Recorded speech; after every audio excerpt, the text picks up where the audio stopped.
បាទថាតើវាគ្មិនរបស់យើងនៅព្រឹកនេះជានរណាបាទសូមទស្សនាវាគ្មិនកិត្តិយសថ្ងៃនេះជួបជាមួយលោកជំទាវវិជ្ជបណ្ឌិតអាវវ៉ាន់ឌិនអគ្គនាយកបច្ចេកទេសសុខាភិបាលនៃក្រសួងសុខាភិបាលបាទខ្ញុំបាទសូមជម្រាបសួរលោកជំទាវបាទហើយសូមថ្លែងអំណរគុណយ៉ាងជ្រាលជ្រៅដែលបានចំណាយពេលវេលាទាំងព្រឹកព្រលឹមតែម្ដងដែលអញ្ជើញចូលរួមនៅក្នុងវេទិកានៅព្រឹកនេះបាទចា៎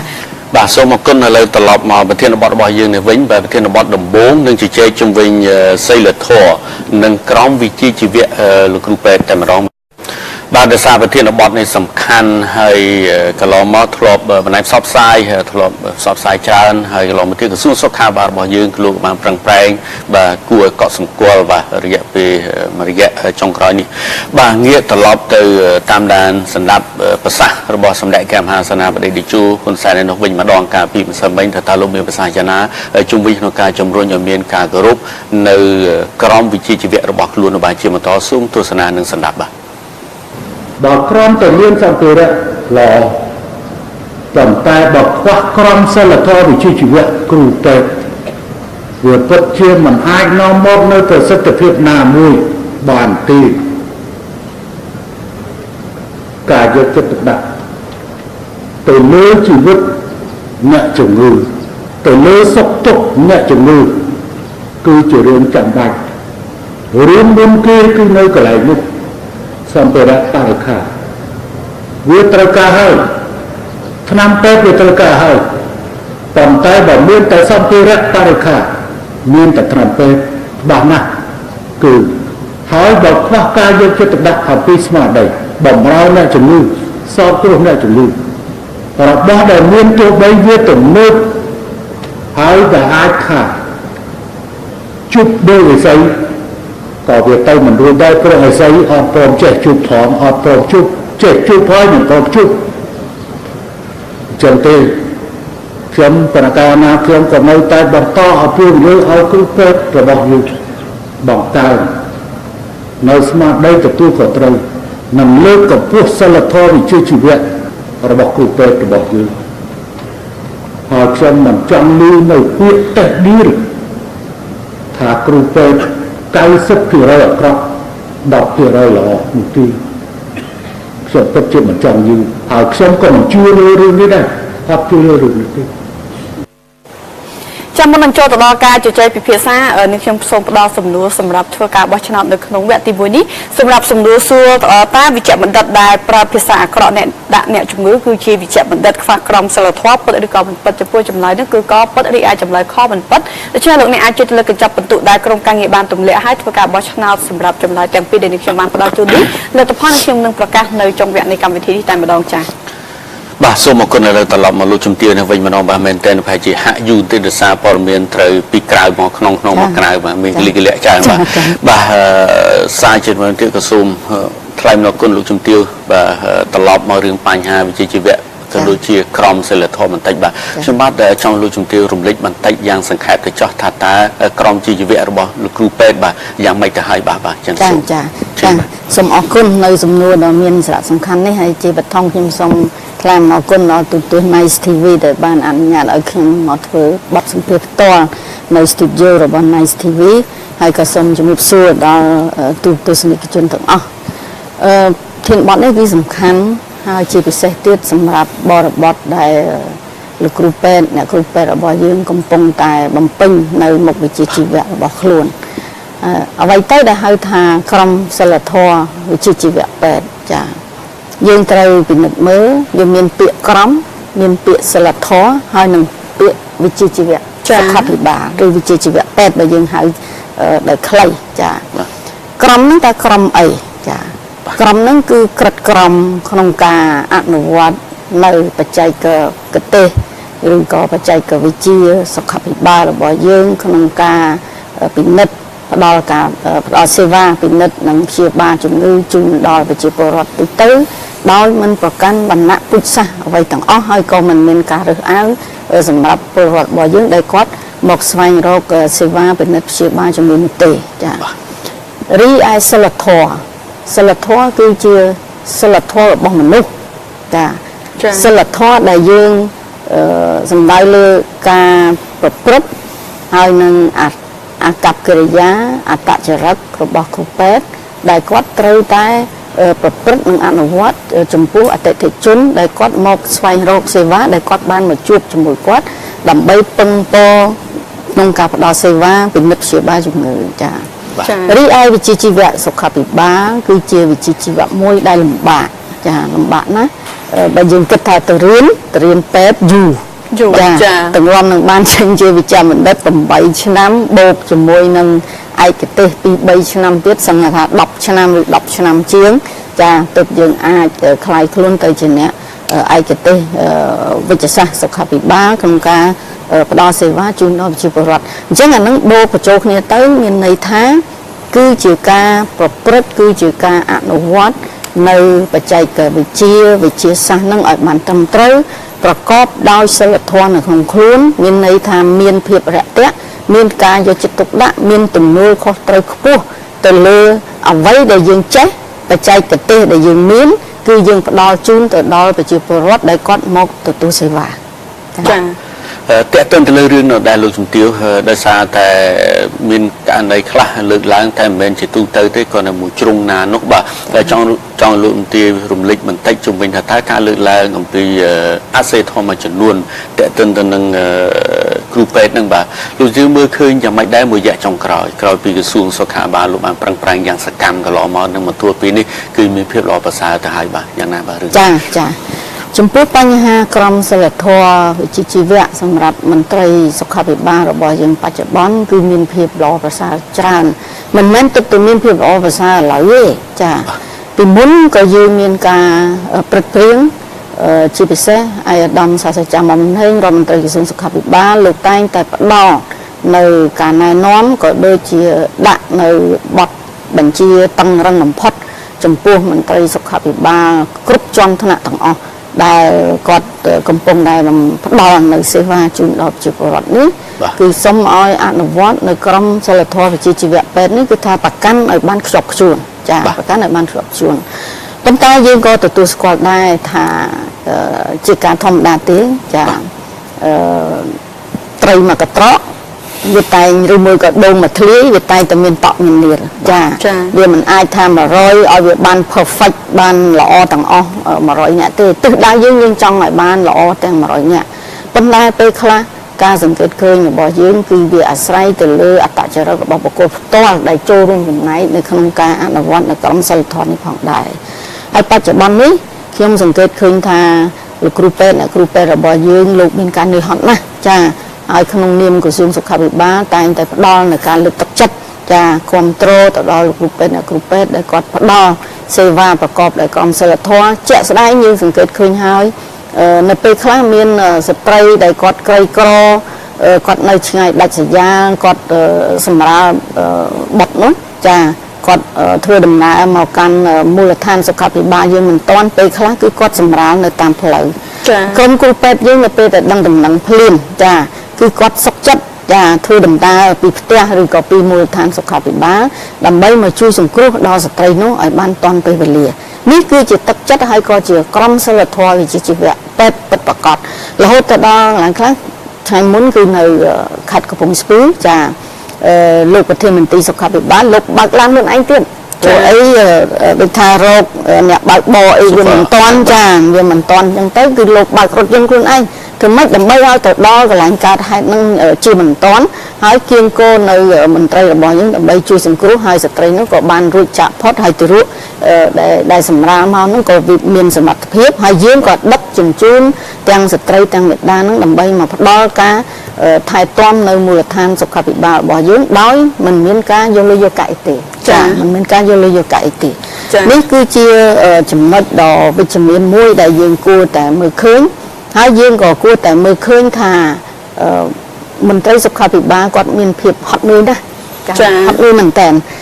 ថ្ងៃបុណ្យថ្ងៃទានអីគាត់មិនបានឈប់សម្រាកទេគឺគាត់នៅតែប្រចាំការនៅតែទទួលអតិថិជនផ្ដល់ការពិនិត្យព្យាបាលជូនដល់ប្រជាពលរដ្ឋរបស់យើងដូច្នេះខ្ញុំយល់ថាជាបណ្ដាយើងនឹងជំរុញនៅការអនុវត្តក្រមសីលធម៌នេះឲ្យកាន់តែមានភាពល្អប្រសើរឡើងចំណុចនេះដែលខ្ញុំចង់ជម្រាបជូនថា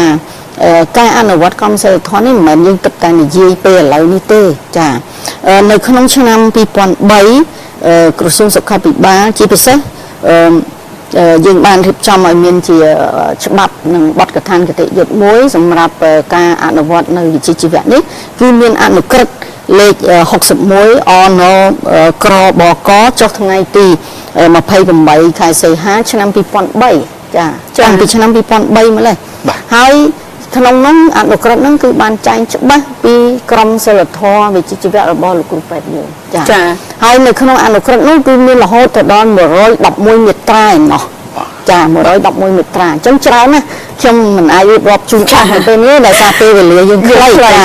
ខ្លីចាអរគុណលោកជំទាវនេះខ្ញុំសូមកាត់ត្រឹមនេះបន្តិចសូមអង្វារអារម្មណ៍លោកអ្នកទទួលស្នាជាមួយនឹងមតិនិងការយកឃើញរបស់ប្រជាប្រដ្ឋបន្តិចសិនចាបច្ចុប្បន្ននេះដល់មានការរិះគន់ច្រើនទៅអាចគ្រូពេទ្យឥឡូវអាចមានល្អប្រសើរជាងមុនច្រើនល្អប្រសើរដោយសារពេទ្យចេះសម្ដីល្អដាក់អ្នកជំងឺអ្នកមកសួរអញ្ចឹងចេះរាក់ទាក់ជាងមុនអញ្ចឹង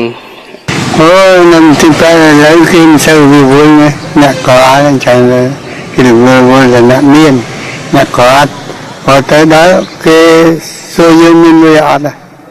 ហើយតែមានលុយគេមើលក៏អត់លុយបានឲ្យមើលចាអត់អីទេគេរៀនចេះដឹងរបស់គេណាចិនដីគេនឹងគួរនិយាយធម្មតាជាមួយចាស់ចឹងណាគេថាព្រោះអីគេរៀនចេះដឹងហើយគេមិនអាចតម្ងមកដាក់យើងចាស់កើតទេនៅក្រុងភ្នំពេញក៏អញ្ចឹងនៅខេត្តក៏អញ្ចឹងដែរវាស៊ីសងនៅលឿងយើងចាស់នឹងយើងនិយាយល្អដាក់គេក៏ល្អដាក់យើងដែរអញ្ចឹងផងមកយ៉ាងហ្នឹងខ្ញុំស្ដាប់បានតែពេទ្យច្រើនខ្ញុំអត់អាចវិតម្លៃបានទេតែឃើញនៅក្នុងបណ្ដាញសង្គមឃើញគេបានមានការរិះគន់ច្រើនអញ្ចឹងខ្ញុំឃើញមិត្តភក្តិនឹងលើមិត្តភក្តិនិយាយថាអីយ៉ាបត់ប្រកបផ្លាស់ប្ដូរច្រើនដោយសារមានបណ្ដាញសង្គមតែបានឆ្នាំពីមុនខ្ញុំធ្លាប់អាសាទៅហ្នឹងគឺអីយ៉ាបត់ប្រកបខ្ញុំមិនអាចថាពេលខ្លះមានតែល្អពេលខ្លះអាចអាក្រក់ល្អត្រង់ថាពេលជប់គ្រូពេទ្យខ្លះគាត់បញ្យល់មកពីរ៉ៃដល់ពេលគ្រូពេទ្យខ្លះគាត់និយាយតំងតម្រួយមួយម៉ាត់ជាម៉ាត់ចូលវាលក្ខណៈថាគាត់កំពុងតែហត់ឲ្យយើងទៅសួរអញ្ចឹងគាត់យកអារម្មណ៍មកជះកំហឹងទៅលើយើងឬក៏ជះអារម្មណ៍ដែលគាត់ស្ពងអត់សុបាយចិត្តនឹងជះទៅលើយើងអ្នកសួរហ្នឹងហើយយើងអ្នករងសុភិតអ្វីដែលគាត់សួរហ្នឹងចំពោះខ្ញុំផ្ទាល់ខ្ញុំធ្លាប់ជូននិយាយទៅពេទ្យផ្ទាល់ហ្មងគឺចំពោះមិនថាពេទ្យរដ្ឋនិងពេទ្យឯកជនគាត់បានផ្លាស់ប្ដូរអីយ៉ាបត់របស់គាត់ច្រើនភាគច្រើនគឺចំពោះសេវាកម្មអ្នកចូលភ្លាមអ្នកខ្លះដូចធ្លាប់តែកាលមុនគាត់ចូលទៅគាត់អត់ខ្វល់ខ្វល់មួយអ្នកជំងឺឬក៏គាត់ទុកចោលគាត់មិនអីគាត់អត់ខ្វល់ទេដល់ពេលឥឡូវគឺត្រូវការចូលភ្លាមគាត់មកសួរល្អបានមួយចំនួនច្រើនប៉ុន្តែมันប្រកាសថាបានល្អទាំងអស់ព្រោះតាមបណ្ដាពេទ្យដែរបើតាមការសង្កេតរបស់ខ្ញុំគឺមានការផ្លាស់ប្ដូរច្រើនគឺអកិរិយាហើយនិងសម្ពាធសម្ដីរបស់គាត់ផ្លាស់ប្ដូរច្រើនគឺល្អជាងមុនចឹងណាបងហើយជា50-60% ដែរទៅតាមclinic មួយចំនួនណាតែគាត់បើតាមការខ្ញុំទៅផ្ទាល់ខ្លួនជួបផ្ទាល់ខ្លួនហ្មងគឺពីច្រើនសម្ដីពួកគាត់នៅតែអត់អាចគឺថាគោរពឲ្យតម្លៃអ្នកដូចថាអ្នកមកតាមខែឬក៏អ្នកដាច់សញ្ញាអីគ្នាអត់ដល់ស្គាល់គ្នាអីចឹងណាពីច្រើនសម្ដីពួកគាត់និយាយមកគឺពេលខ្លះគឺយើងអាចអត់ទទួលយកបានចឹងណាកាប់ទៅបើខ្ញុំមើលវិញវាអាការរិះគន់ពីច្រើននៅស្ថាប័នរដ្ឋពេទ្យរដ្ឋពីច្រើនពេទ្យសម្ដីអត់សូវល្អមែនតែបើថាពេទ្យឯកជន clinic គេឯកជនពីច្រើនគឺសម្ដីគេល្អច្រើនចានេះគឺជាមតិនឹងការយកឃើញខ្លះៗរបស់ប្រជាពលរដ្ឋទៅលើ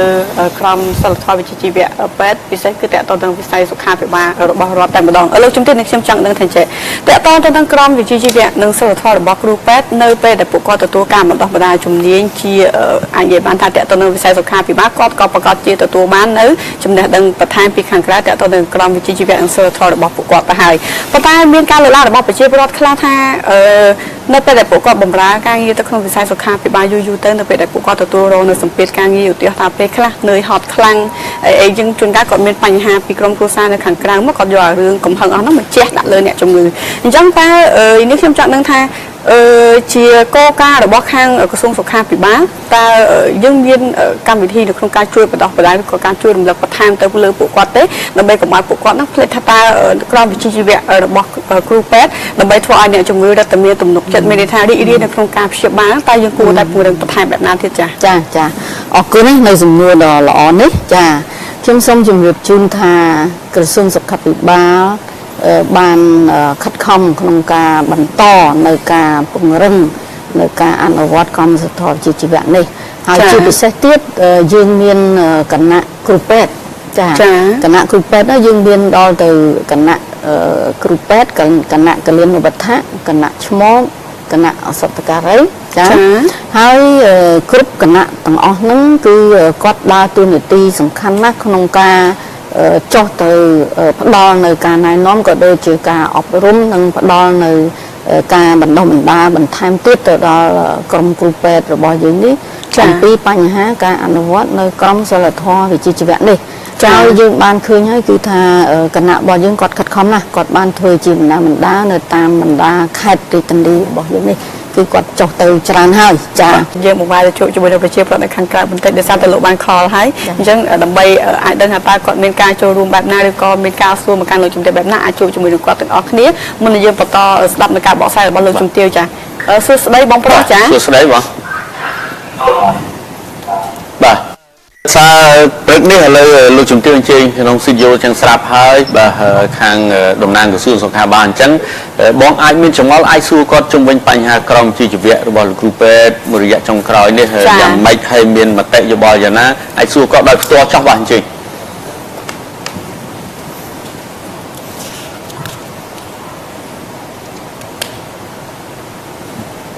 អត់លឺ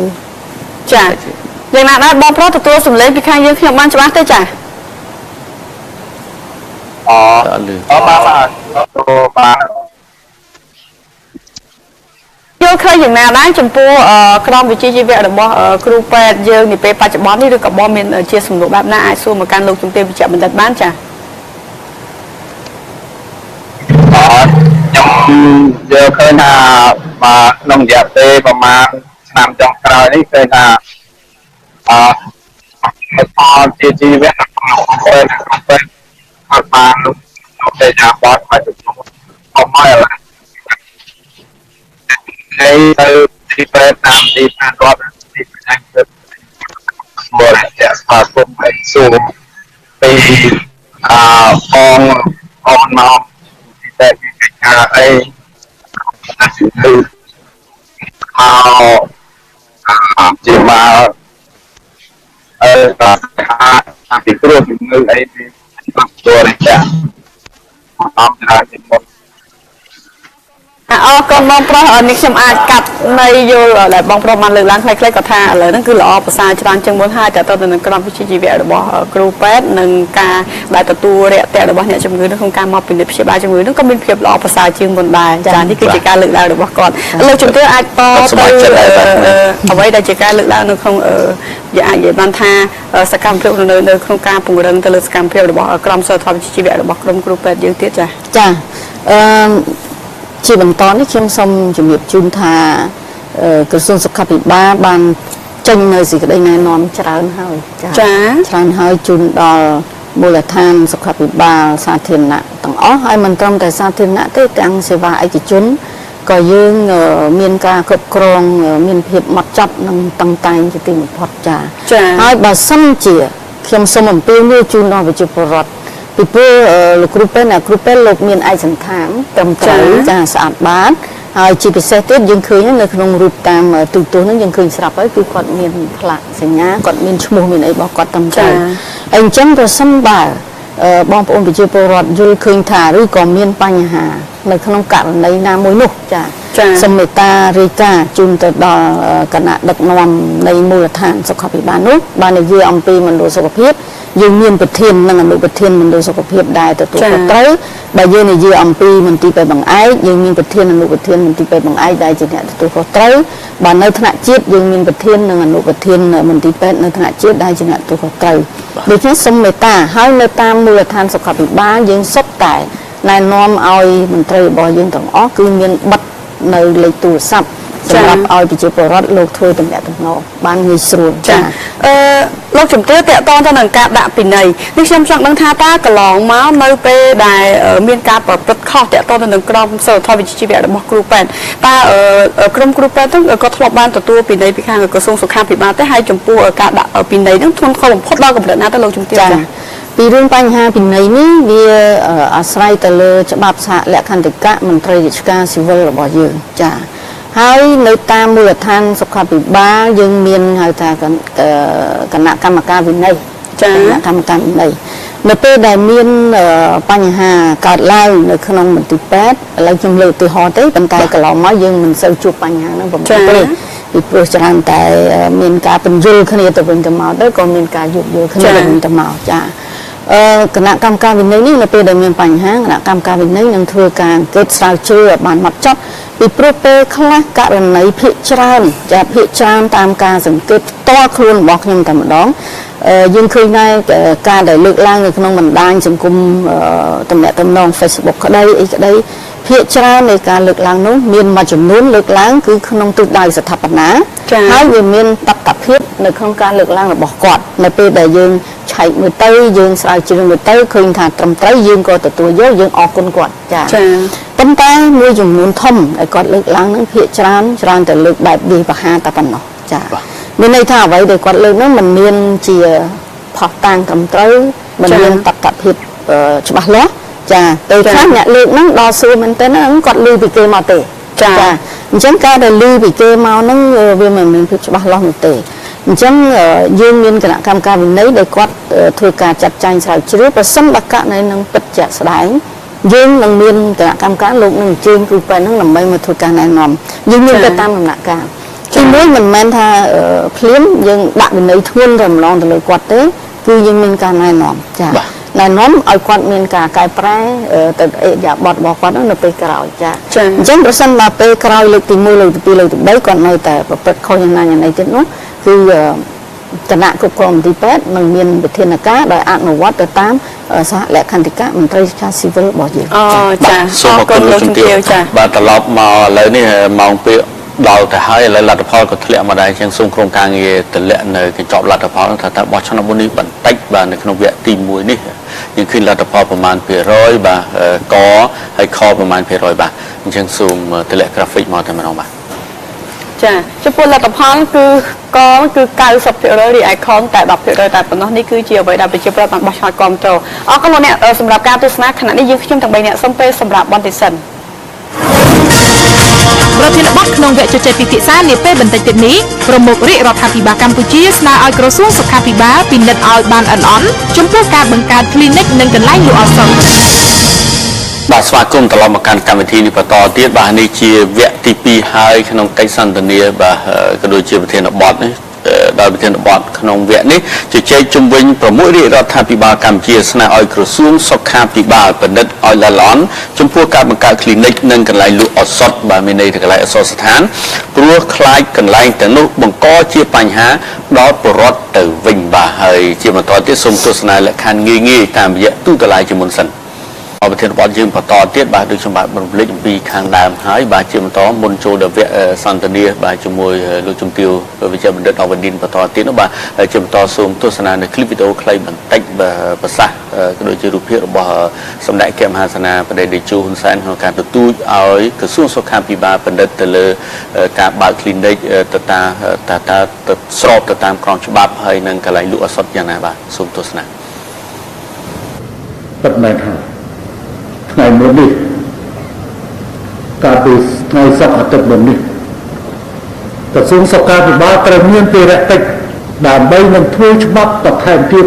តម្រូវតាមលក្ខខណ្ឌដែលយើងបានសន្យានៅក្នុងអង្គការពាណិជ្ជកម្មពិភពលោកស្ដីអំពីការផ្ដល់អាជ្ញាប័ណ្ណសម្រាប់ការព្យាបាលយើងត្រូវធ្វើប៉ុន្តែក៏សូមឲ្យពិនិត្យបានហ្មត់ចត់ជាមួយនឹងការបើកនៅ clinic ឬការលក់ឱសថជៀសវាងនៅការប្រើប្រាស់ទីកន្លែងនេះបង្កើតនៅស្ថានភាពលំបាកសម្រាប់ប្រជាជនទៅវិញចា ចូលមកដល់សំណួរសម្រាប់ធ្វើការបោះឆ្នោតជាបន្តសំណួរសួរថាតើអ្នកលោកអ្នកហ៊ានប្តឹងសមត្ថកិច្ចឬទេប្រសិនបើឃើញថា clinic ឬឱសថស្ថាននោះគឺខុសនឹងច្បាប់ចំពោះចម្លើយនោះគឺក៏ហ៊ានរីឯចម្លើយខមិនហ៊ានដូច្នេះចំពោះលោកអ្នកដែលកំពុងតែទស្សនាតាមរយៈប្រព័ន្ធទូទូឡាអាចជួយទៅលើកញ្ចប់បន្ទុកដែលក្រុមការងារយើងបានទម្លាក់ឲ្យធ្វើការបោះឆ្នោតទៅលើចម្លើយទាំងពីរនេះលទ្ធផលនេះខ្ញុំនឹងប្រកាសនៅចុងវគ្គនៃកម្មវិធីដោយវគ្គទី1អញ្ចឹងចា៎បាទសូមអរគុណបាទលើត្រឡប់មកលោកជំទាវនេះវិញម្ដងបាទមែនតើនៅមិញជាប្រសាសន៍ដែលសម្ដេចបានលើកឡើងនៅក្នុងពិធីសម្ពោធគាដាក់ប្រាប់ប្រជាពលការមួយនៅមន្ទីរពេទ្យកាល់ម៉ែត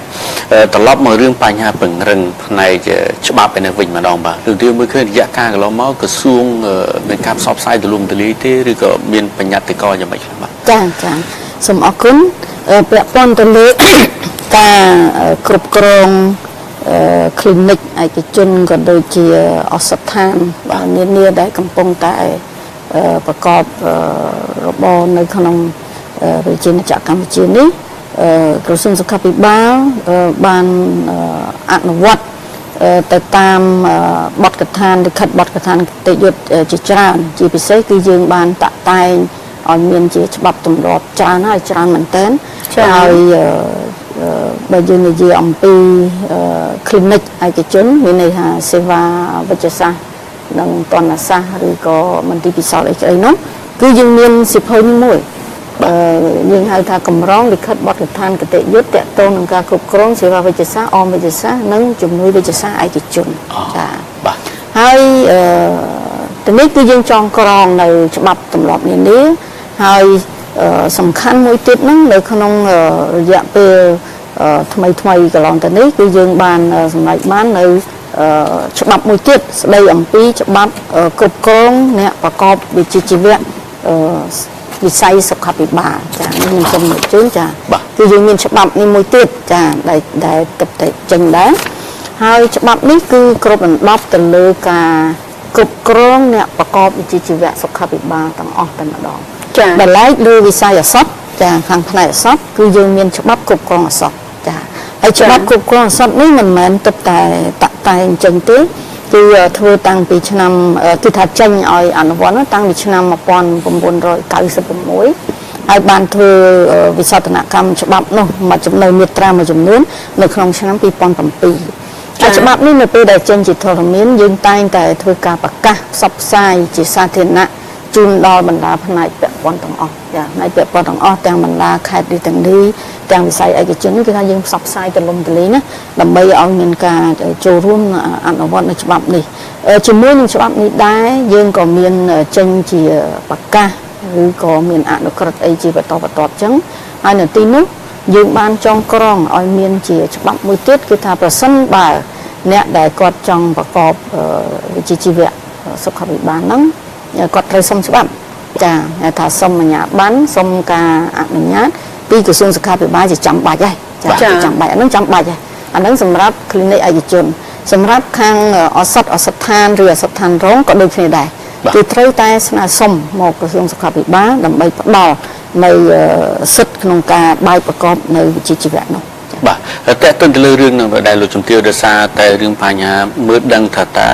ស្របច្បាប់និងមិនស្របច្បាប់ជារឿងមួយលំបាកណាស់បើក្នុងឋានៈជាប្រជាពលរដ្ឋនោះព្រោះដោយសារមិនមែនជាសមាជិករបស់ពលរដ្ឋទេក្នុងការឆែកពិនិត្យថាតើត្រឹមត្រូវឬក៏មិនត្រឹមត្រូវតែទៅលើរឿងនោះដែរលោកជំទាវមើលឃើញថាតើកន្លងមកទល់នឹងបច្ចុប្បន្ននេះក្រសួងរកឃើញថាបើមិនស្របច្បាប់ហើយជាប្រមាណលោកជំទាវអាចជម្រាបបានទេបើសិនបើអាចបាទពីមុនយើងមានសេវាដែលគាត់ទៅតែអ្នកដើរយួរកត្រកចាក់ថ្នាំអីលាក់អីចឹងចាអានឹងមាននៅតាមនៅតាមសហគមន៍របស់យើងហើយយើងមានគណៈកម្មការថ្នាក់ជាតិមួយគឺមានគណៈកម្មការសម្រាប់លុបបំបាត់នៅឱសថខ្លាំងៗក៏ដូចជាសេវាសុខាភិបាលខុសច្បាប់ដើម្បីកាត់បន្ថយនៅភាពក្រីក្រដឹកនាំដោយឯកឧត្តមសាស្ត្រាចារ្យមកមហេងរដ្ឋមន្ត្រីក្រសួងសុខាភិបាលតម្ដងគណៈកម្មការនេះគឺជាគណៈកម្មការអន្តរក្រសួងចាហើយនៅនៅថ្នាក់ខេត្តយើងមានគណៈកម្មការនៅថ្នាក់ខេត្តដឹកនាំដោយឯកឧត្តមអភិបាលឬក៏ឯកឧត្តមអភិបាលរងឯកឧត្តមលោកជាអភិបាលរងខេត្តអីចឹងដោយមានការចូលរួមពីវិស័យពាក់ព័ន្ធដូចជាខាងច្បាប់ខាងនគរបាល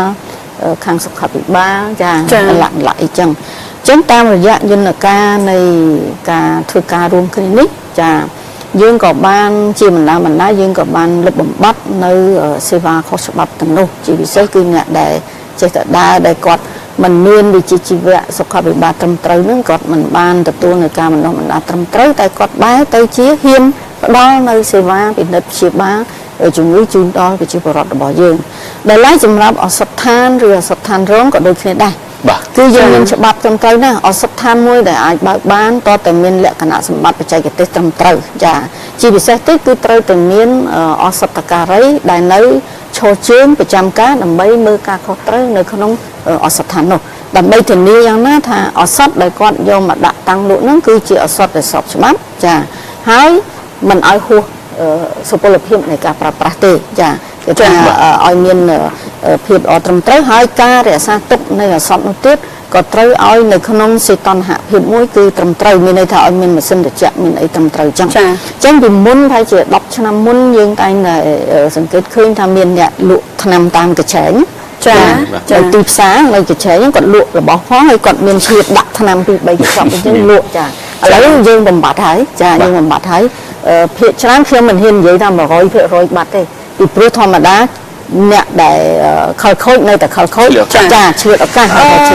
លោកជំទាវតកតទៅនឹងការពិនិត្យវិจัยទៅលើ clinic ឯកជនឬក៏ឱសថស្ថាននេះយើងឃើញថាកន្លងទៅបន្តពីមានសកម្មភាពការងាររបស់ក្រសួងសុខាភិបាលច្រើនទៅលើការហាមឃាត់ទៅលើការជួនដំណឹងអីជាដើមយើងឃើញថាហាក់ដូចជាថយហ្នឹងគឺថយអស់ច្រើនមែនតើនៅអញនិយាយបានថាមានតែនៅខ្លះទេហើយនៅអញនិយាយបានថាពេលខ្លះតិចមែនតើគឺនៅតំបន់ទីជនបទដាច់ស្រយាលប៉ុន្តែមានការលើកឡើងរបស់ប្រជាពលរដ្ឋមួយទៀតតទៅនឹងការព្រួយបារម្ភរបស់គាត់ហ្នឹងគឺទៅលើបញ្ហា clinic ថ្មីឯកជនវិញចាគាត់និយាយថាភាគច្រើនគឺគាត់មានការព្រួយបារម្ភគាត់បែរជាអត់ដឹងថាតើ clinic ដែលគេហៅថាទៅលើតនទឹកហ្នឹងទៅលើតនបណ្ឌិតតទៅនឹងឯកទេសខាងមាត់ថ្មីហ្នឹងតើមួយណាដែលទទួលបានច្បាប់អនុញ្ញាតពីក្រសួងសុខាភិបាលហើយមួយណាមិនទេព្រោះតែគាត់មើលទៅឃើញរាល់ថ្ងៃហ្នឹងគឺដូចមានច្បោកច្បល់មានន័យថាពេទ្យថ្មីតាមផ្ទះហ្នឹងគឺមានច្រើនមែនតើចាសូមអរគុណណានេះគឺជាបញ្ហាមួយដែលតែងតែលើកឡើងហើយក៏មានការជជែកវែកញែកច្រើននៅពេលដែលយើងបានជួបជាមួយមន្ត្រីរបស់យើងហើយក៏ដូចជាគណៈកម្មការក៏កងលោកបានពិភាក្សានេះច្រើនហើយក៏ដាក់នៅនីតិវិធីច្រើនណាស់ចំពោះបញ្ហានេះបាននិយាយតាមច្បាប់គឺតើតែមានទទួលបាននៅការបណ្ដុះបណ្ដាលត្រឹមត្រូវទើបអនុញ្ញាតឲ្យអនុវត្តនៅវិជ្ជាជីវៈសុខាភិបាលហើយមិនមែនថារៀនចប់ហើយមកអនុវត្តតែម្ដងទេចំណុចសំខាន់មួយទៀតគាត់ត្រូវតែចុះបញ្ជីជាមួយគណៈវិជ្ជាជីវៈរបស់គាត់ដែលយើងនិយាយលើវិស័យតនពេទ្យវិស័យថ្មិញធ្វើថ្មិញដែលយើងហៅពេទ្យថ្មិញហ្នឹងចាក៏គាត់មានគណៈវិជ្ជាជីវៈរបស់គាត់ដែរអញ្ចឹងមុននឹងគាត់ប្រកបរបរបើកជា clinic ថ្មិញហ្នឹងគាត់ត្រូវតែអ្នកដែលចូលឈ្មោះត្រូវតែចុះបញ្ជីជាមួយគណៈវិជ្ជាជីវៈតនពេទ្យចាអញ្ចឹងហ្នឹងគឺជាចំណុចសំខាន់មួយចំណុចមួយទៀតប្រសិនបើអ្នកនោះប្រភេទមួយចំនួនមានការលើកឡើងថាគាត់រៀនសូត្រតពីជីដូនជីតាគាត់រៀនទៅគាត់ធ្វើគាត់ចេះខ្លះគាត់ធ្វើខ្លះហ្នឹងគឺខុសច្បាប់ហើយបាទចាយើងមិនអនុញ្ញាតទេយើងមិនអនុញ្ញាតបន្តិចទៀតគឺខ្ញុំបាទត្រឡប់មកវិញដោយសារតែលើពលរដ្ឋខចូលមកអញ្ចឹងអនុញ្ញាតឲ្យគាត់ចូលរួមបន្តិចសិនបាទអញ្ចឹងសូមក្រុមការងារបើឱកាសដើម្បីគាត់បានចូលរួមបាទខ្ញុំបាទសូមជម្រាបសួរបាទចាជម្រាបសួរអូនបាទឥឡូវនេះខាងមន្ត្រីសុខាភិបាលលោកមានវត្តមាននៅទីនេះស្រាប់ហើយអញ្ចឹងមានចម្ងល់អ្វីអាចសួរតាក់ទិនទៅនឹងវិស័យសុខាភិបាលទាំងមូលជ្រុងណាក៏បានបាទចាប់ផ្ដើមអញ្ជើញបាទចាជំរាបសួរអូនខ្ញុំរាល់ថ្ងៃហ្នឹងខ្ញុំប្រជាពលរដ្ឋហ្នឹងអត់ដឹងអីទេអូនណាដឹងតែប្រើរឿងថ្នាំពេទ្យឥឡូវហ្នឹងសូមខ្ញុំឮសម្ដេចតេជោគាត់មានប្រសាសន៍ថាឲ្យក្រសួងពាក់ព័ន្ធហ្នឹងចុះទៅស្រាវជ្រាវរឿងឱសថคล้ายឬឱសថមិនคล้ายអីហ្នឹងខ្ញុំមានតែក្តីត្រេកអរណាស់ដែលបានសម្ដេចតេជោហ្នឹងគិតតាប្រជាពលរដ្ឋហ្នឹងហើយឥឡូវខ្ញុំសូមសំណូមពរឲ្យក្រសួងដែលពាក់ព័ន្ធហ្នឹងចុះទៅស៊ើបអង្កេតឲ្យច្បាស់លាស់ព្រោះអីខ្ញុំជាបរិបទអត់ដឹងថាខ្លាយមិនខ្លាយទេអូនណា នឹងឲ្យដឹងតែទិញប្រើទេចាចាខ្ញុំមានសំខាន់ហ្នឹងឯងប៉ុន្តែខ្ញុំអរគុណដល់សម្ដេចដែលមនុស្សបានប្រកាសថាឲ្យក្រសួងពាក់ព័ន្ធហ្នឹងស្រាវជ្រាវបាទសូមអរគុណលោកមីងបាទត្រឡប់មកលោកជំទាវនៅវិញប្រហែលជាបានស្ដាប់ឮហើយមិនយ៉ាងណាបានចឹងសួរបុគ្គលតែម្ដងមកព្រោះកិច្ចការវិច័យកិត្តិយសស៊ីជម្រៅបាទចាអរគុណដល់អ៊ំដែលបានមានប្រសាសន៍មិញគឺល្អណាស់ចាជាធម្មតាវិជាពលរដ្ឋលោកប្រកាសជាមិនអាចដឹងបានថាតើអសត់នឹងคล้ายឬមិនคล้ายទេចាក៏ប៉ុន្តែអ្វីដែលយើងអាចរួមគ្នាចូលរួមអនុវត្តបាននោះគឺទី1មុននឹងយើងទទួលយកអសត់យើងត្រូវឆែកមើលចាយើងត្រូវឆែកមើលខ្ញុំសូមអធិស្ឋានដែរដោយសារពេលដែលខ្ញុំមកកាន់ studio នេះដោយសារខ្ញុំមិនដឹងថាតើមានសំណួរអីដែលត្រូវចោទសួរខ្ញុំអញ្ចឹងខ្ញុំបានកាន់របស់របរអីមកដើម្បីបង្ហាញឲ្យបានច្បាស់ទេចាសូមអធិស្ឋានចំណុចមួយបើខ្ញុំដឹងមុនខ្ញុំអាចកាន់មកបានចាក៏ប៉ុន្តែនៅក្នុងកញ្ចប់ឆ្នាំនោះចាគឺយើងមានបិទលក្ខប័ណ្ណចាបិទលក្ខប័ណ្ណមានន័យថាមានលេខបញ្ជីការដែលជាប់ជាមួយនឹងប្រអប់ឆ្នាំឬក៏កញ្ចប់ឆ្នាំនោះតែម្ដងហ្នឹងចំណុចទី1ដែលជាពលរដ្ឋលោកត្រូវតែពិនិត្យទី2គឺប្រជាពលរដ្ឋលោកអាចពិនិត្យនៅថ្ងៃខែហួសកំណត់នៃការប្រើប្រាស់អាហ្នឹងគឺមានចាគឺមាននៅក្នុងប្រអប់ឆ្នាំនោះជាស្រេចទៅហើយចាអញ្ចឹងសូមឲ្យប្រជាពលរដ្ឋលោកចំណុច2នេះគឺសំខាន់មុននឹងទទួលយកថ្នាំត្រូវពិនិត្យឲ្យបើសិនជាគេកាច់គេប្រឡេះអីយ៉ាងម៉េចសូមមើលប្រអប់ថ្នាំនៅមុខយើងសិនចាតើថ្នាំហ្នឹងវាត្រឹមត្រូវឬមួយយ៉ាងម៉េចដែរទេអូនមានល្អចានេះគឺប៉ុន្តែនេះខ្ញុំសូមជម្រាបជូននេះគឺមានចាថ្ងៃដែលហួសការកំណត់នេះចាយើងឃើញហើយវាអាចជាណាវានៅខាងលើជាណានៅខាងក្រោមជាណានៅជំនាញអញ្ចឹងយើងត្រូវបវល់រហូតមើលហើយនេះយើងឃើញហើយមានការហួសកំណត់នេះគឺខែ9ខែកញ្ញាឆ្នាំ2020អញ្ចឹងយើងល្អចាហើយមួយទៀតត្រូវមានបិទលក្ខប័ណ្ណតែលក្ខប័ណ្ណនេះចាទីនេះយើងឃើញហើយចាគឺមានលេខបញ្ជីការដែលចេញដោយក្រសួងសុខាភិបាលអញ្ចឹងលេខបញ្ជីការនេះបញ្ជាក់ថាឱសថនេះគឺបានចុះបញ្ជីការជាមួយនឹងក្រសួងសុខាភិបាលដែលមានការត្រួតពិនិត្យត្រឹមត្រូវពីក្រសួងសុខាភិបាលចាអញ្ចឹងនេះគឺយើងមានការជឿទុកចិត្តថាឱសថនេះគឺមិនខានខ្លាយទេពីព្រោះបានទទួលការត្រួតពិនិត្យរួចហើយចាអញ្ចឹងនឹងគឺជាចំណុចដែលជាពលរដ្ឋលោកត្រូវមានការយកដំណាំបានចាអញ្ចឹងប៉ុណ្្នឹងបាទសូមអរគុណលើសូមបំវែចំណាប់អារម្មណ៍បាទប្រិយមិត្តបន្តិចត្រឡប់មកគុំកាយយើងនៅខាងក្រៅនេះវិញម្ដងបាទអញ្ចឹងលោកចិនបានទៅធ្វើសេរីការតាក់ទិនទៅនឹងប្រធានបទថាតើយ៉ាងណានៅខាងក្រៅប្រធានបទរបស់យើងនេះបន្តទៅទៀតបាទនឹងស៊ូខេងបាទចា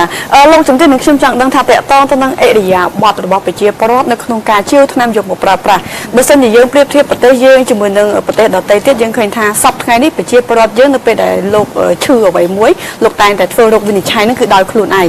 ហើយទៅជឿថ្នាំប្រើប្រាស់ពីអសរស្ថានឬក៏ clinic ហ្នឹងដោយខ្លួនឯងចាអញ្ចឹងតើលោកជំទាវគិតថាតើដើម្បីយើងអាចកែប្រែទម្លាប់ឬក៏យើងអាចនិយាយបានថាការជឿថ្នាំយកមកប្រើប្រាស់របស់យើងហ្នឹងគឺឲ្យចំថាទៅលើជំងឺតែម្ដងឬក៏ឲ្យចំថាជាឱសថដែលបានទទួលនៅអាចនិយាយបានថាមានច្បាប់ត្រឹមត្រូវអនុញ្ញាតហ្នឹងតើយើងគួរតែកែទម្លាប់នៅក្នុងការធ្វើរោគវិនិច្ឆ័យដោយការសម្រេចចិត្តដោយខ្លួនឯងឬក៏យើងទៅប្រឹក្សាជាមួយនឹងក្រុមគ្រូពេទ្យដើម្បីទទួលបានវិជ្ជាបញ្ជាហើយទៅទិញថ្នាំតាមការណែនាំរបស់ក្រុមគ្រូពេទ្យចាកន្លែងនេះខ្ញុំសូមជម្រាបជូនថាតាមក្រុមបច្ចេកទេសចាកាលណាយើងឈឺយើងត្រូវទៅជួបពិនិត្យពិគ្រោះជំងឺជាមួយលោកគ្រូពេទ្យអ្នកគ្រូពេទ្យចាហ្នឹងចាំបាច់ហើយពីព្រោះយើងអ្នកឈឺយើងអត់ដឹងថាយើងឈឺអីទេចាមានក្អកដាស់សាយហៀសបោគិតថាសាមញ្ញប៉ុន្តែពេលខ្លះវាមិនមែនសាមញ្ញចាវាអត់សាមញ្ញទេចាអញ្ចឹងចាំបាច់ណាប្រសិនបើមានអាការៈដែលមិនស្រួលគឺត្រូវតែទៅពិគ្រោះជាមួយនឹងលោកគ្រូពេទ្យហើយកាតព្វកិច្ចរបស់លោកគ្រូពេទ្យហ្នឹងគឺផ្ដល់ការពិនិត្យព្យាបាលហ្នឹងជូនដល់ប្រជាពលរដ្ឋហើយនៅពេលដែលករណីជំងឺខ្លះគឺមិនចាំបាច់សម្រាកនៅមន្ទីរពេទ្យទេចាមានន័យថាជំងឺហ្នឹងវាល្មមវាមិនជាធ្ងន់ធ្ងរអញ្ចឹងលោកគ្រូពេទ្យនឹងអាចចេញវិជ្ជាបញ្ជាចាដើម្បីឲ្យគាត់ហ្នឹងប្រើប្រាស់ឱសថបើមន្ទីរពេទ្យមានលោកនឹងជូនទៅតាមហ្នឹងតែបើឱសថខ្លះវាជាឱសថពីព្រោះថ្នាំវាច្រើនមុខណាស់ចាច្រើនមុខមែនតើហើយឱសថខ្លះវាទាមទារនៅឯកទេសជាឱសថឯកទេស ដែលប្រជាពលរដ្ឋលោកមិនអាចចេះតែទៅទិញយកមកប្រើដល់ខ្លួនឯងបានទេអញ្ចឹងប្រសិនបើយើងមិនបានពិគ្រោះជាមួយលោកគ្រូពេទ្យយើងសម្រេចចិត្តដល់ខ្លួនយើងអញ្ចឹងយើងមិនអាចទៅបន្ទោសថាពេទ្យគេមិនមើលឬមួយក៏យ៉ាងណាយ៉ាងនេះទេអានឹងគឺថាជាសិទ្ធិរបស់ប្រជាពលរដ្ឋតែចាំបាច់ខ្ញុំសូមអំពាវនាវដល់ទៅទូថាសូមប្រជាពលរដ្ឋលោកពិនិត្យពិគ្រោះជាមួយលោកគ្រូពេទ្យហ្នឹងគឺជាចាំបាច់ចា៎ហើយជាពិសេសទៀតនៅតាមឱសថដ្ឋានរងរបស់យើងហ្នឹងគឺចាំបាច់ខ្ញុំឃើញឥឡូវខ្ញុំឃើញមានឱសថដ្ឋានមួយគាត់ដាក់ថាពេលទៅហ្នឹងគាត់សួររកវិជ្ជាជីវៈចាវិជ្ជាជីវៈតើមានវិជ្ជាគ្រូពេទ្យបានគាត់លក់ជូនចាហ្នឹងគឺជាចំណុចល្អណាស់ឥឡូវយើងចាប់ផ្ដើមពីឱសថដ្ឋានមួយតើយើងអាចចាប់ផ្ដើមទៅដល់ឱសថដ្ឋានទាំងអស់បានដែរទេខ្ញុំជឿថាយើងអាចអនុវត្តបានហើយត្រូវតែចូលរួមទាំងអស់គ្នាបើពេទ្យមានច្បាប់មានក្របហើយតែបើប្រជាពលរដ្ឋបើអ្នកដែលអនុវត្តនៅវិជ្ជាជីវៈលោកមិនអនុវត្តច្បាប់អញ្ចឹងបញ្ហានៅតែមានចាអញ្ចឹងកត្តាសំខាន់ត្រូវតែចូលរួមអនុវត្តច្បាប់នឹងទាំងអស់គ្នាចាលោកជំទាវមានការលើកឡើងអំពីអ្នកជំងឺដែលយើងបានឃើញពួកគាត់តាមរយៈការបង្ហោះអាចនិយាយបានថានៅលើបណ្ដាញទំនាក់ទំនងសង្គមមិនមែនជាការចោទទៅលើគ្រូពេទ្យទេប៉ុន្តែជាចំណោទរបស់ពួកគាត់គាត់សួរថានៅពេលដែលគាត់សម្រេចចិត្តថាទៅពិនិត្យនៅតាមពេទ្យរដ្ឋប៉ុន្តែពេទ្យនឹងបែរជាជំរុញឲ្យគាត់ចេញទៅទិញថ្នាំនៅ clinic ដែលនៅក្បែរលបងពេទ្យនឹងប្រើប្រាស់អញ្ចឹងជាចំណោទក៏ដាក់មកសួរថាតើនៅក្នុងមន្ទីរពេទ្យរដ្ឋហ្នឹងមិនមានថ្នាំគ្រប់គ្រាន់សម្រាប់មានន័យថាព្យាបាលទៅលើជំងឺគាត់ទេតើតើទិញនៅខាងក្រៅហ្នឹងឬក៏យ៉ាងណាចាសូមអរគុណកន្លែងនេះខ្ញុំសូមជម្រាបជូនថាមូលដ្ឋានសុខាភិបាលសាធារណៈរបស់យើងគឺបច្ចុប្បន្ននេះមានថ្នាំគ្រប់គ្រាន់ទៅតាមបញ្ជីលីសយើងហៅថាឱសថសារវ័នដែលអភិវឌ្ឍឡើងត្រូវទៅតាមកញ្ចប់សំណុំសកម្មភាពអតិបរមានិងសំណុំសកម្មភាពអបបរមាដែលអនុវត្តនៅតាមមណ្ឌលសុខភាពក៏ដូចជាមន្ទីរពេទ្យបង្អែកដែលឡែកយើងមានឱសថមួយចំនួនខ្ញុំជំរាបជូនខាងដើមហើយថាជាឱសថឯកទេសចាជាឱសថឯកទេសដែលយើងមិនអាចដាក់ចេញហើយដាក់នៅក្នុងបញ្ជីលីសដល់រាប់ម៉ឺនរាប់សែនមុខនោះបានទេចាអញ្ចឹងនៅពេលខ្លះចានៅពេលដែលករណីចាំបាច់បំផុតនោះឬករណីដែលឯកទេសទាមទារចាំបាច់បំផុតនោះក៏វាអាចមានករណីដែលថ្នាំនោះមិនមាននៅមូលដ្ឋានសុខាភិបាលដែរដែលចាំបាច់គាត់ត្រូវតែទិញពីខាងក្រៅមកប៉ុន្តែនៅពេលនោះគឺលោកគ្រូពេទ្យគាត់ចេញវិជ្ជាបញ្ជាជូនហើយចាចេញថាឥឡូវទៅខ្វះថ្នាំមុខនេះប៉ុន្តែភាគច្រើនគឺឱសថគឺផ្គត់ផ្គង់បានគ្រប់គ្រាន់ហើយជាឱសថដែលមានសុពលភាពប្រើប្រាស់យូរដែលប្រជាពលរដ្ឋបច្ចុប្បន្ននេះនៅតាមសហគមន៍របស់យើងជាពិសេសនៅតាមមណ្ឌលសុខភាពឬតាមទីពេទ្យបង្អែកគាត់តែងតែកោតសរសើរគាត់តែងតែលើកឡើងថាឥឡូវពេទ្យយើងឱសថក៏ល្អចាហើយគ្រូពេទ្យយើងក៏ផ្ដល់ការព្យាបាលទៅគឺថាគាត់ជឿទុកចិត្តគាត់នាំទាំងប្តីប្រពន្ធកូនចៅគាត់ហើយកម្មការនីឥឡូវក៏ទទួលបាននៅសារៈប្រយោជន៍ពីការផ្ដល់សេវាពីគ្រូពេទ្យយើងដែរចាអរគុណលោកជំទាវចាឥឡូវសូមអញ្ជើញលោកអ្នកទៅទស្សនាជាមួយនឹងមតិនៃការយកឃើញរបស់ប្រជាពលរដ្ឋខ្លះទៅលើប្រធានបទដែលយើងកំពុងតែជជែកគ្នាជាមួយនឹងលោកជំទាវវិជ្ជបណ្ឌិតចាគឺនៅខាងព្រំពេញវាល្អប្រសើរជាងខាងជនបទក៏ជឿនលឿនតាំងពីថ្នាំមកពីស្រុកបារាំងថ្នាំពេទ្យតាមអីហ្នឹងតាមស៊ីវ៉ៃហ្នឹងបាទជឿនលឿនថ្នាំគេក៏វាល្អដែរ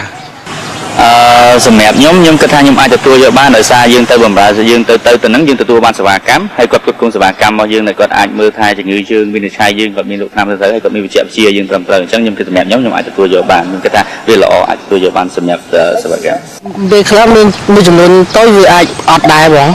ពីច្រើនអាចឃើញនៅម្ដុំពួកអង្គចក្រហើយខាងអង្គចក្រតែបើសិនជាខាងផ្លូវធំអីយើងសង្កេតឃើញថាគេមានត្រឹម license អីត្រឹមត្រូវអាចប៉ះពាល់បងព្រោះថាបើសិនជាគាត់អត់មានបញ្ជីជីវៈឬក៏មាន license គ្រប់គ្រាន់ទេដូចជាលក្ខណៈថាយើងសិក្សាបានច្បាស់លាស់កាលណាសិក្សាបានច្បាស់លាស់ជួនកាលព្យាបាលគឺខ្វះបច្ចេកទេសតាមត្រឹមត្រូវតាមហ្នឹង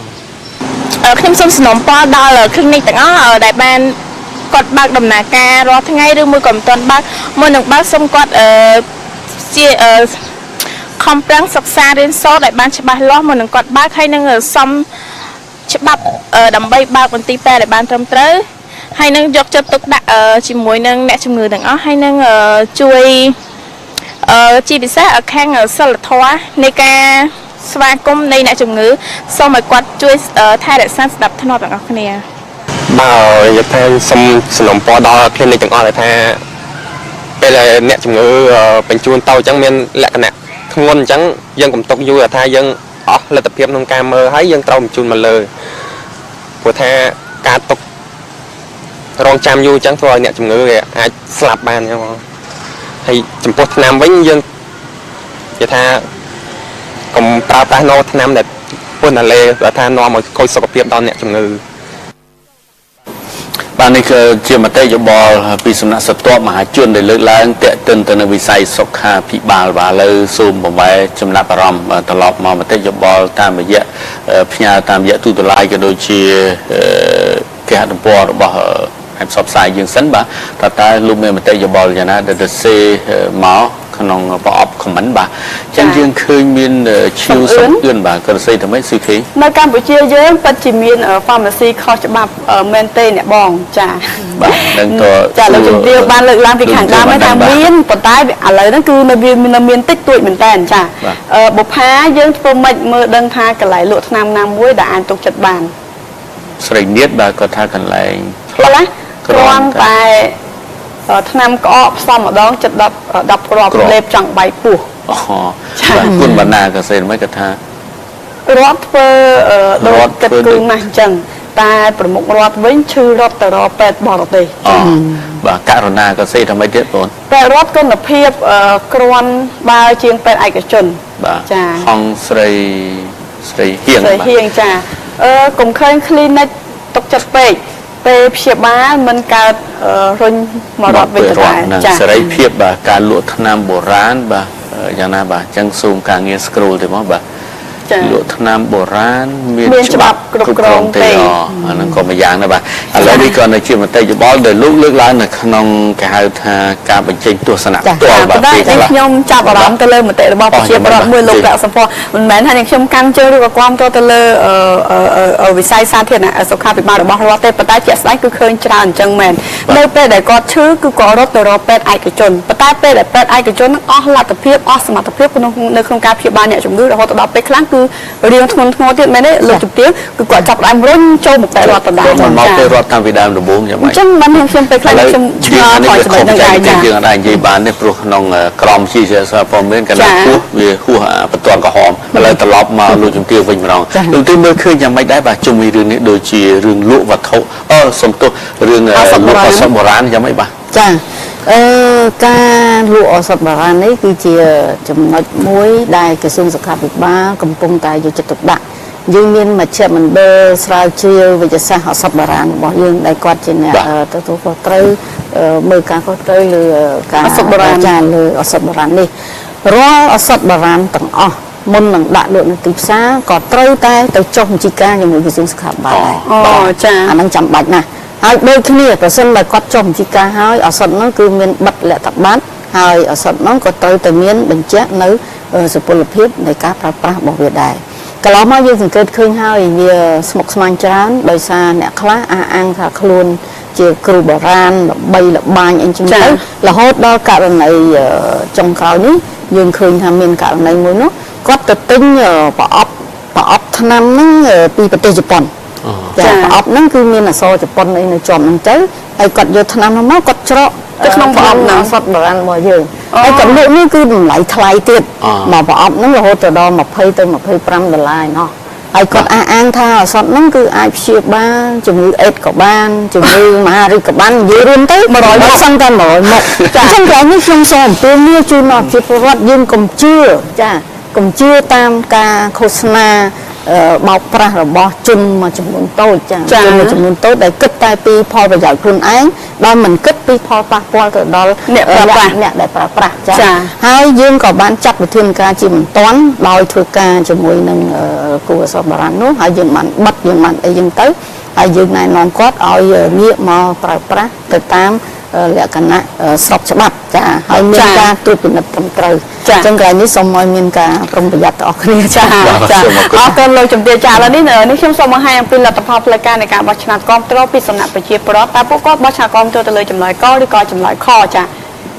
ចំពោះចម្លើយកហ្នឹងគឺហ៊ានរីឯចម្លើយខហ្នឹងមិនហ៊ានចា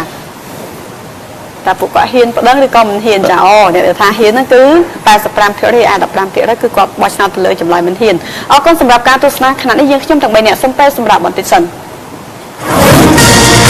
ប្រធានបទក្នុងវគ្គជជែកពិភាក្សានាពេលបន្តិចទៀតនេះតើគួរបញ្ជ្រាបការយល់ដឹងបន្ថែមទៀតដោយម្ដេចដល់ពលរដ្ឋដើម្បីទប់ស្កាត់ការចម្លងជំងឺផ្ដាសាយបាក់សីចាំមុននឹងចូលទៅដល់ការជជែកពិភាក្សាទៅលើប្រធានបទដែលយើងបានដាក់ជូននេះសូមបង្ហាញជូននៅព័ត៌មានខ្លីទាក់ទងនឹងប្រធានបទបន្តិចសិន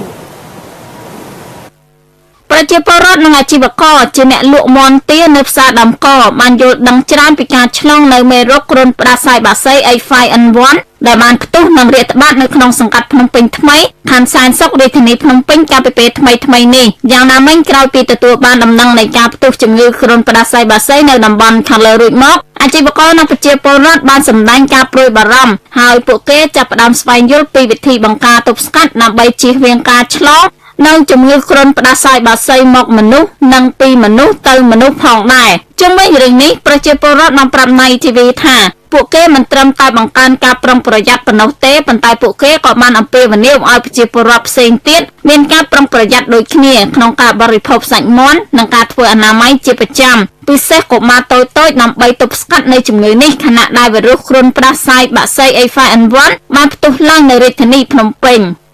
ជំងឺហ្នឹងមកមនុស្សឆ្លងពីសត្វមាន់ហើយមនុស្សហ្នឹងគឺគាត់ប្រញាប់ទៅរកពេទ្យដើម្បីព្យាបាលអត់ទាន់ពេលបើមនុស្សទៅគាត់អាចស្លាប់ហើយអញ្ចឹងបើសិនជាបងប្អូនបានឃើញដូចថាមាន់ហ្នឹងវាសង្កុកឬក៏វាអីដូចអត់ស៊ីចំណីអញ្ចឹងយើងហើយដូចថាយើងគ្មានចំណេះជំនាញអីខាងព្យាបាលឬក៏យើងធ្វើពិនិត្យតាមមាន់ហ្នឹងកើតជំងឺអីបាទយើងត្រូវតែផ្ដល់ព័ត៌មានហ្នឹងទៅក្រសួងខាងពេទ្យសត្វឬក៏អាជ្ញាធរដែនដីបានអាហ្នឹងដូចថាគេដែលមានសមត្ថភាពក៏គឺដូចថាមានជំនាញគេយកទៅត្រួតពិនិត្យថាឃើញជំងឺអីអាហ្នឹងបាទអាហ្នឹងមានផ្ដល់ព័ត៌មានអញ្ចឹងឯងបាទដោយឡែកអាជីវករជាអ្នកលក់មាន់ទាក៏បានបញ្ចេញទស្សនៈដែរថាលក់នេះខ្ញុំលក់មាន់ល្អខ្ញុំមិនគិតថារឿងដាំលក់មាន់ងាប់អីចឹងហ្នឹងខ្លាចឆ្លងដែរតែមាន់ល្អចឹងអត់ខ្លាចឆ្លងទេបងពាក់សំដៃសំអីធម្មតាអីចឹងអត់មានអីបងអត់មានបញ្ហាអីមានជំងឺអីចឹងណាអូនសូមបញ្ជាក់ថាកាលពីថ្ងៃទី14ខែមករាអាជ្ញាធរផ្សារដំកបានសហការជាមួយមន្ត្រីបសុសត្វរួមទាំងមន្ត្រីជំនាញនៃក្រសួងកសិកម្មបានចុះអនុវត្តការផ្សព្វផ្សាយណែនាំទៅកាន់ប្រជាពលរដ្ឋនិងអាជីវករលក់បន្លែមាន់ទាត្រីសាច់និងផ្លែឈើដើម្បីឲ្យពួកគេបានជួបជ្រាបនិងយល់បន្ថែមទៀតពីករណីជំងឺគ្រុនផ្ដាសាយបាក់សីនិងវិធានការបង្ការផងដែរជាមួយគ្នានេះដែរកាលពីព្រឹកថ្ងៃទី15ខែមករាសម្ដេចតេជោហ៊ុនសែននាយករដ្ឋមន្ត្រីនៃព្រះរាជាណាចក្រកម្ពុជាបានថ្លែងឲ្យដឹងថាគ្រាន់តែប្រមាណថ្ងៃនេះវិធានការចាំបាច់ត្រូវប្រកាន់យកភ្លាមនៅទីក្រុងភ្នំពេញនេះតែម្ដងគឺនៅគោលដៅសង្កាត់ភ្នំពេញថ្មីដែលរដ្ឋមន្ត្រីក្រសួងកសិកម្មបានជូនដំណឹងជាបន្តទៅអភិបាលរាជធានីភ្នំពេញអំពីជំងឺគ្រុនផ្ដាសាយបាក់សីដែលបានកើតឡើងភ្លាមផងដែរនៅក្នុងតំបន់ដែលមានការពិនិត្យឃើញថាមានគ្រុនផ្ដាសាយបាក់សីឬក៏ជំងឺប្រភេទណាមួយយើងមានវិជាឋានកស្ទរនៅជាប់នេះយើងបានធ្វើការពិសោធន៍ភ្លាមហើយនៅពេលដែលដឹងថាវាមានវីរុសស្អីនេះយើងបានធ្វើសកម្មភាពភ្លាមដើម្បីទប់ស្កាត់កុំឲ្យរីករាលដាលនេះក៏ជាចំណុចដែលវាតកតងក្នុងវិស័យសុខាភិបាលរបស់យើងនិងវិស័យដែលជាការតកតដែលត្រូវបន្តធ្វើដើម្បីធានាសុខភាពរបស់ប្រជាជនយើងយោងតាមលទ្ធផលវិភាគដែលបានចុះកាលពីថ្ងៃទី9ខែមករាឆ្នាំ2018របស់វិទ្យាស្ថានជាតិស្រាវជ្រាវសុខភាពបានរកឃើញថាមានសត្វមាន់ចំនួន3ក្បាលនៅក្នុងភូមិភ្នំពេញថ្មីសង្កាត់ភ្នំពេញថ្មីខណ្ឌសែនសុខរាជធានីភ្នំពេញត្រូវបានរកឃើញនៅវត្តមានជំងឺគ្រុនផ្ដាសាយបាក់សីដែលបង្កឡើងដោយវីរុសក្នុងអនុក្រម AI H5N1ចាតតទៅនឹងប្រធានបទដែលយើងនឹងជជែកពិភាក្សាគ្នានេះខ្ញុំក៏នឹងផ្ដល់សំណួរតតទៅនឹងយើងផ្ដល់សំខាន់ទៅលើជំងឺផ្ដាសាយបាក់សីនេះដូចគ្នាផងដែរសម្រាប់សំណួរសួរថាតើដើម្បីបញ្ជាការឆ្លងជំងឺផ្ដាសាយបាក់សីគួរតែបញ្ឈប់ការបរិភោគសាច់មាន់ពិតឬក៏មិនពិតចំពោះចម្លើយនោះគឺក៏ពិតរីឯចម្លើយខនឹងមិនពិតដូច្នេះសូមឲ្យក្រុមការងារគឺទម្លាក់នៅកញ្ចប់បន្ទុកដើម្បីផ្ដល់ឱកាសឲ្យទស្សនិកជនចុចទៅលើកញ្ចប់បន្ទុកបានបន្ទុកហើយធ្វើការបោះឆ្នោតទៅលើចម្លើយទាំងពីរនេះចាលទ្ធផលខ្ញុំនឹងប្រកាសនៅចុងវគ្គនៃកម្មវិធីដោយពីវគ្គមុនចឹងដែរចាឥឡូវនេះ នេះខ្ញុំចង់ជំរាបសួរមកកាន់លោកជំទាវមុនអាចនិយាយបានថាអានេះសំណួរនេះគឺអាចថាជាសំណួរបែបលក្ខណៈល្ងងខ្លៅទៅចោះចាស់សម្រាប់នេះខ្ញុំអញ្ចឹងតើទៅលើសំណួរនេះតើដើម្បីបញ្ជានៅការឆ្លងជំងឺផ្ដាសាយបាក់សីតើយើងគួរតែឈប់បរិភោគសាច់មាន់ប៉ុន្តែក៏យើងមានវិធីណាដើម្បីបញ្ជាយើងនៅតែបរិភោគដដែលតែយើងគួរតែមានវិធីបញ្ជាចាបញ្ហាជំងឺផ្ដាសាយបាក់សីនេះយើងដឹងហើយប្រភពគឺកើតចេញពីសត្វបាក់សីចា H5N1 ហ្នឹងគឺជាប្រភេទ virus មួយដែលការចម្លងមកដល់មនុស្សយើងហ្នឹងគឺជាបឋមគឺកើតនៅលើសត្វបាក់សីហើយសត្វបាក់សីហ្នឹងមានមាន់មានទាមានអីជាដើមអញ្ចឹងអញ្ចឹងសួរថាដើម្បីការពារតើយើងគួរតែប្រឈប់បរិភោគសាច់ហ្នឹងដែរឬទេខ្ញុំសូមជម្រាបជូនថាវិធានការពារសាមញ្ញគឺយើងទាំងអស់គ្នាអាចអនុវត្តបានគ្រាន់តែថាតើយើងអនុវត្តឬមិនអនុវត្តតែជាសំណុំពរដល់ទទួលរបស់ខ្ញុំដើម្បីទប់ស្កាត់នៅការឆ្លងរាលដាលយើងត្រូវតែចូលរួមអនុវត្តទី1យើងត្រូវធ្វើម៉េចបើសិនជាឃើញសត្វនឹងឈឺឬក៏សត្វសង្ស័យស្លាប់ឬក៏សង្ស័យថាសត្វនឹងវាមានបញ្ហាយើងកុំយកមកបរិភោគអាហ្នឹងជាជំរើសមួយដ៏ល្អហើយហើយត្រូវរាយការណ៍ទៅដល់សមត្ថកិច្ចដើម្បីឲ្យគាត់អាចចាត់ចែងដើម្បីចុះមកត្រួតពិនិត្យបានទាន់ពេលវេលាទី2ទៀតយើងកុំប៉ះពាល់នៅសត្វដែលនៅសត្វដែលយើងសង្ស័យឬក៏សត្វដែលឈឺឬក៏សត្វដែលស្លាប់នេះសត្វបាក់សីយើងកុំទៅប៉ះពាល់គាត់យើងអាចកប់ហើយបើសិនជាយើងត្រូវចាប់កាន់អីក៏យើងត្រូវប្រើសង្ដៃហើយបន្ទាប់មកទៀតក៏យើងត្រូវតែអនុវត្តទី3គឺអនុវត្តធានការដែលមានសិទ្ធិភាពដែរនោះគឺលាងដៃឲ្យបានញឹកញាប់ហើយលាងដៃមិនមែនថាទៅលាងតែនឹងទឹកកទេជ្រះទេគឺត្រូវប្រើសាប៊ូហើយឥឡូវនេះយើងសាប៊ូថោកនៅតាមផ្សារនឹងថ្លៃកន្លែងណាក៏មានសាប៊ូប្រើប្រាស់តែអញ្ចឹងយើងអាចប្រើប្រាស់អនុវត្តនៅការលាងដៃនេះឲ្យបានជាប់ជាប្រចាំនៅពេលដែលយើងមុននឹងត្រៀមរៀបចំចំណីអាហារមុននឹងយើងចាប់កាន់អីមួយក្រោយពីយើងធ្វើម្ហូបអាហារក៏យើងត្រូវលាងជាពិសេសគឺមុនពេលដែលយើងបរិភោគហើយជាពិសេសទៀតដៃយើងហ្នឹងវាមានប៉ះពាល់អីច្រើនណាពេលខ្លះវាមិនមែនតែរឿងតែផ្ដាសាយបាក់សីទេវាមានរឿងមេរោគច្រើនទៀតដែលយើងទៅពេលខ្លះយើងកាន់របស់នេះយើងកាន់របស់នេះយើងមិនដឹងថាតើដៃយើងហ្នឹងវាប៉ះលើអីខ្លះអញ្ចឹងការសិក្សារបស់អ្នកវិទ្យាសាស្ត្រជាពិសេសអង្គការសុខភាពពិភពលោកគេបានធ្វើការសិក្សានៅប្រទេសស្វីសនោះស្វីសឡែនប្រទេសស្វីសនោះគឺគេសង្កេតឃើញថានៅតាមមូលដ្ឋានសុខាភិបាលសាធារណៈបើសិនបើអនុវត្តនៅវិធានលាងដៃនៅបានជាប់ជាប្រចាំគឺគេកាត់បន្ថយបាននៅការចម្លងរោគរហូតទៅដល់ 60% នោះ60% អញ្ចឹងសម្រាប់ការរស់នៅជាប្រចាំថ្ងៃរបស់យើងក៏ចឹងដែរបើសិនបើយើងអនុវត្តបានគឺល្អហើយចំណុចទី4ដែលខ្ញុំសូមជម្រាបថាយើងត្រូវតែប្រសិនបើមានរោគសញ្ញាហើយរោគសញ្ញាសង្ស័យហ្នឹងគឺមានអីប្រើពាក្យសង្ស័យព្រោះយើងត្រូវការមានការបញ្ជាក់ពីមន្ទីរពិសោធន៍ទេបានយើងថាហ្នឹងវាជា H5N1 ឬមួយក៏ផ្ដាសាយបាក់សីឬយ៉ាងណានោះអញ្ចឹងប្រសិនបើមានរោគសញ្ញាសង្ស័យរោគសញ្ញាទី1ក្អកក្តៅខ្លួនហត់ហើយពិបាកដកដង្ហើមហើយមិនមែនតែប៉ុណ្្នឹងទេប៉ុណ្្នឹងគួបផ្សំជាមួយនឹងប្រវត្តិដែលគាត់ប៉ះពាល់ជាមួយនឹងសត្វបាក់សីទៀតមានន័យថាឧទាហរណ៍ថាគាត់នៅក្នុងកសិដ្ឋានមួយដែលមានមាន់ច្រើនទាច្រើនហើយកសិដ្ឋាននោះមានមាន់ស្លាប់ច្រើនឬទាស្លាប់ច្រើនអញ្ចឹងឡាក់អីចឹងអញ្ចឹងគួបផ្សំលក្ខណៈនេះគឺគាត់ចាំបាច់ហើយគឺត្រូវតែទៅស្វែងរកការពិគ្រោះពិនិត្យព្យាបាលជំងឺជាមួយនឹងលោកគ្រូពេទ្យនៅតាមមូលដ្ឋានសុខាភិបាលដែលនៅជិតគាត់ជាចាំបាច់អាហ្នឹងលើប្រធានបទមួយដែលអូនបានជំរាបសួរខ្ញុំហ្នឹងថាតើត្រូវគាត់ច្រើនតែធ្វើរោគវិនិច្ឆ័យខ្លួនគាត់ហើយទៅទិញថ្នាំយកមកពិសាអាហ្នឹងអត់បានទេអត់បានទេគឺថាសំចាំគ្រោះថ្នាក់មិនមែនគ្រោះថ្នាក់ដល់គ្រោះថ្នាក់តែម្នាក់យើងមិនជាអីប៉ុន្តែវាចម្លងទៅដល់អ្នកដទៃទៀតព្រោះតែកាលណាកើតលើមនុស្សម្នាក់ហើយចាំបាច់គឺថាវាអាចឆ្លងទៅម្នាក់ជាពិសេសគឺក្រុមគ្រួសាររបស់គាត់អរគុណលោកជំទាវវិជ្ជបណ្ឌិតឥឡូវនេះសូមភ្ជាប់ទៅកាន់ប្រជាប្រដ្ឋដែលក៏ចូលរួមជាមួយនឹងកម្មវិធីរបស់យើងបន្តិចសិនចង់ដឹងថាតើគាត់មានទស្សនៈក៏ដូចជាការយកឃើញបែបណាឬក៏សម្ដែងនៃការព្រួយបារម្ភបែបណាបន្តពីយើងដឹងថាថ្មីនេះគឺយើងរកឃើញថាមានករណីកើតមាននៅខណ្ឌសានសុខឯណោះឥឡូវនេះសូមជួបជាមួយនឹងគាត់ទាំងអស់គ្នាជំរាបសួរបងអូនប្រុសសួស្តីបងលឺទេសួស្តីយ៉ាងណាដែរបងអូនទទួលសម្លេងពីខាងស្ទីឌីយោទៅបានច្បាស់ទេ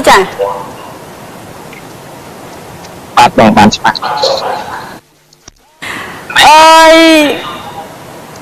តាបងយល់យ៉ាងណាដែរចំពោះករណីជំងឺផ្ដាសាយបាក់សីដែលយើងអាចនិយាយបានថា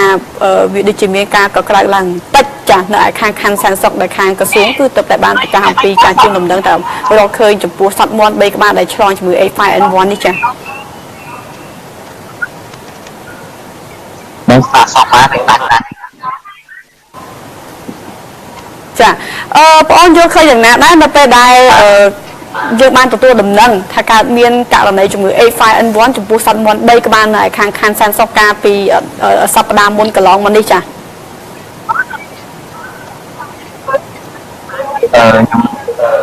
ខ្ញុំស្អីហ្នឹងខ្ញុំភ័យដែរតែបងចប់លើពីមុនមកអាចថាជំងឺមានវាការសាហាវតាសម្រាប់បងខ្លួនឯងមានបានដឹងថាតាដើម្បីយើងការពារខ្លួនឯងកុំឲ្យឆ្លងជាមួយនឹងជំងឺនេះបានតែយើងគួរតែមានការត្រៀមបង្ការនៅលក្ខណៈឬក៏យើងគួរតែបញ្ជាបែបណាខ្លះៗទេតើតើជាមួយនឹងចំណេះដឹងដែលយល់ដឹងអំពីការបង្ការខ្លួនពីជំងឺផ្ដាសាយបាក់សីនេះចា៎ខ្ញុំបានដឹងខ្លះៗថាបងយើងការពារតាមផ្លក់ហ្នឹងទីមួយសម្បត្តិសាច់បានចាល្អ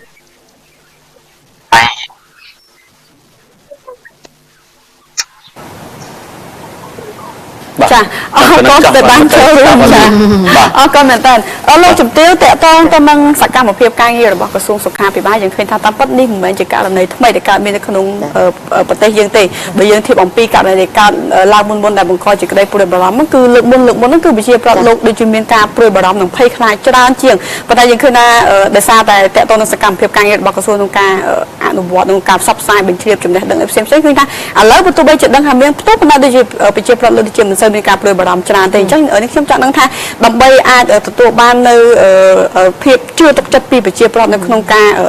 ធ្វើការងារតើតើនឹងករណីលើកមុនកន្លងមកតែក្រសួងសុខាភិបាលបានធ្វើសកម្មភាពការងារអ្វីខ្លះហើយនៅពេលដែលលើកនេះនៅពេលដែលចាប់ផ្ដើមមានករណីថ្មីតែក្រសួងសុខាភិបាលនឹងធ្វើការងារបន្តបែបណាទៀតចា៎ចាសូមជំរាបជូនថាការវិយុទ្ធប្រឆាំងជំងឺឆ្លងនេះក្រសួងសុខាភិបាលបានចាត់ទុកជាអត្ថិភាពមួយក្នុងចំណោមអត្ថិភាពដទៃទៀតហើយយើងតែងតែឆ្លើយតបជាមិនទាន់នៅរាល់ករណីដែលសង្ស័យដែលកើតមានឡើងនៅតាមបណ្ដាសហគមន៍ឬក៏នៅតាមបណ្ដាខេត្តរាជធានីរបស់យើងខ្ញុំសូមជម្រាបជូនថាក្រសួងសុខាភិបាលបានបណ្ដុះបណ្ដាលធនធានមនុស្សរបស់យើងដើម្បីឲ្យទទួលខុសត្រូវទៅលើការឆ្លើយតបបន្ទាន់នៅក្នុងករណីផ្ទុះនៃជំងឺឆ្លងនានានៅក្នុងប្រជាណាចក្រកម្ពុជា